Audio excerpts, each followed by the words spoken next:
makumpleto ang inyong camping experience, pwede rin kayong manghuli ng apta, lokal na tawag sa maliliit na hipon na naninirahan sa mga sapa at ilog dito sa paanan ng Mount Banahaw. Simple lang ang paraan ng panghuhuli nito gamit ang maliit na panalap o net. Maingat na sinasalok ang mga apta sa mga batong pinagtataguan nila.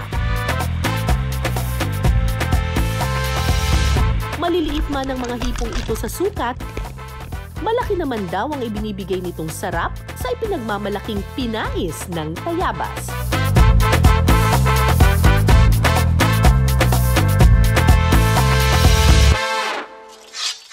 Sa isang malinis na bowl, paghahaluin ang alangan na niyog, bawang, sibuyas, saka ito titimplahan ng paminta, asin at kaunting asukal.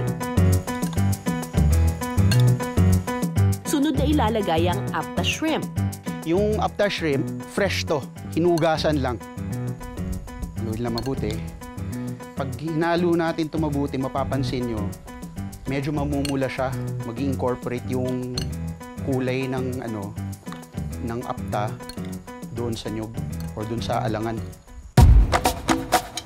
Ibabalot ang mixture sa dahon ng kamamba. Gumagamit ang mga taga-Tayabas ng dahon ng kamamba dahil sa dagdag na kakaibang lasa nito sa pinais. Huli itong ibabalot sa dahon ng saging para hindi kumalas ang laman habang niluluto. Pagkatapos, isa-isa itong ilalagay sa loob ng kawayan. Ang pagluluto sa kawayan ay nagbibigay ng dagdag na lasa at aroma sa pinais. Tapos, ang last na ingredient natin, ang gagamitin natin na pang-steam, ay yung juice mismo ng buko na ginamit natin ng kanina. Okay, so ready na natin isalang to sa apoy.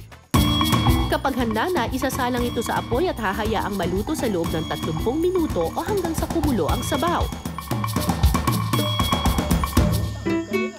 Handa ng tikman ang pinais na tatak Tayabas.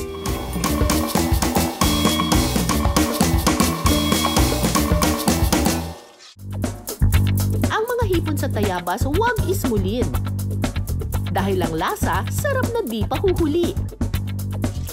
Tikman na natin itong pinais na hipon. Wow, ang ganda! Gandang tingnan. Kinakain din daw to eh. Ay, ang ganda ng pagkakaluto. Wow. Tikman natin. Kasamang kanin.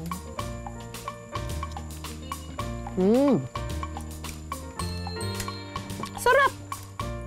Ang sarap. Lasang-lasa mo yung hipon, pero lasang-lasa mo rin yung nyog at saka yung iba pang mga rekado. Pati yung dahon na pinambalot, binibigyan niya ng aromatic taste yung pinais. Ang sarap nito, lalo na sa kanin. It's really good. Champion. Kaya lasa nito. Walang lasa. Lasang bulaklak, ano ba? Diba? He loves me not, loves me. Maloko ang asawa ko. Ang sarap naman ito. Panalo.